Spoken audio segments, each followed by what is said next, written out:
श्री कृष्ण के साथ इस धरातल पर प्रकट होते हैं तो उन्हें हम बलराम जी के नाम से जानते हैं। उनका आविर्भाव दिवस यानी आज का दिन बलराम पूर्णिमा।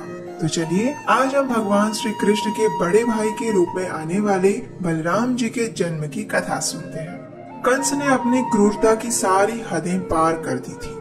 देवकी और वसुदेव को कारागृह में बंद करने के बाद भी चिंता उसका पीछा नहीं छोड़ रही थी। बार बार वो आकाशवाणी उसके कानों में गूंज रही थी, अरे मूर्ख कंस, जिस देवकी को तू रथ में लेकर जा रहा है उसी देवकी की 8वीं संतान तेरा काल बनेगी। आकाशवाणी तो अब शांत हो चुकी थी, लेकिन कंस का मन उसी क्षण से अशांत रहने लगा था। आखिर मृत्यु का भय किसे नहीं लगता, और ये तो असुर मानसिकता वाला कंस था जिसकी भौतिक इच्छाएं और आकांक्षाओं का कोई अंत नहीं था।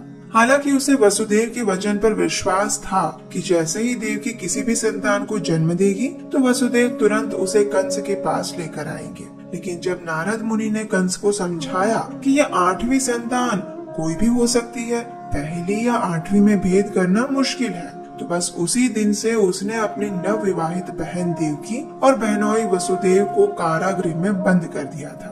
एक वर्ष के अंतराल पर देवकी ने एक के बाद एक 6 पुत्रों को जन्म दिया और कंस ने बड़ी ही क्रूरता पूर्वक उन सभी 6 पुत्रों की निर्मम हत्या कर दी, और वो भी देवकी के समक्ष।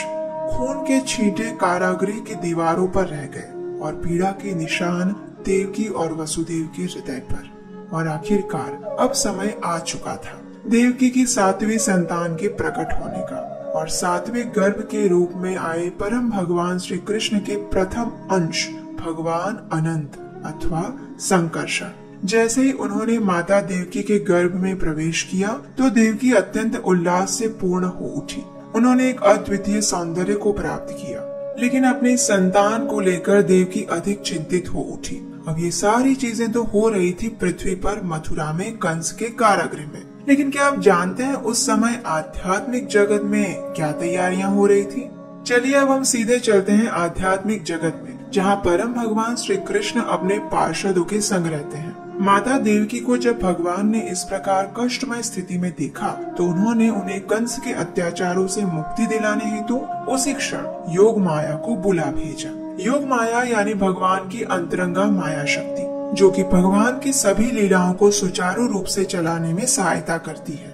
भगवान ने उनसे कहा, गच्छ देवी व्रजं भद्रे गोप गोपीरलंकृतम् रोहिणी वसुदेवस्य भार्यास्ते नंद गोकुले अन्याश्च कंस संविघ्ना वीवरेषु वसन्तिः देवक्या जठरे गामन् शेषाख्यं धाम मामकम् तत्सन्निकृष्य रोहिण्या उदरे सन्निवेशय अथा अहम् अंशभागेन देवक्यः पुत्रतां शुभे प्राप्स्यामि त्वं यशोदायां नन्दपत्न्यां भविष्यसि।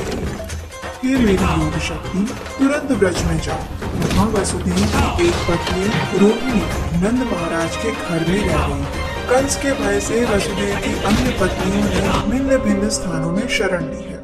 इस समय देवकी के गर्भ में मेरा जो अंश उपस्थित है, वसुदेव की अन्य पत्नी रोहिणी के गर्भ में उसे स्थानांतरित कर दिया। इसके बाद मैं देवकी के गर्भ में पुत्र रूप में प्रकट होऊंगा, और उस समय तुम मेरी योग माया नंद महाराज की पत्नी यशोदा के गर्भ से पुत्री रूप में प्रकट होगी।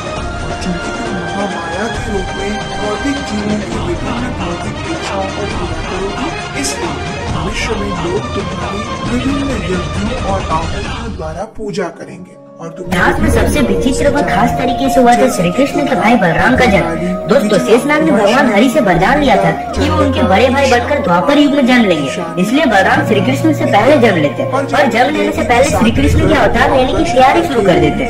सबसे पहले बलराम माँ देवकी के गर्भ में प्रकट होकर उसे शुद्ध करते, क्योंकि वह ब्रह्मा जी द्वारा श्रापित कालनेमी के 6 पुत्र रह चुके थे। माँ देवकी के ये पहले 6 पुत्र काम, क्रोध, मोह, लोभ, मद, मत्स्य के प्रतीक थे।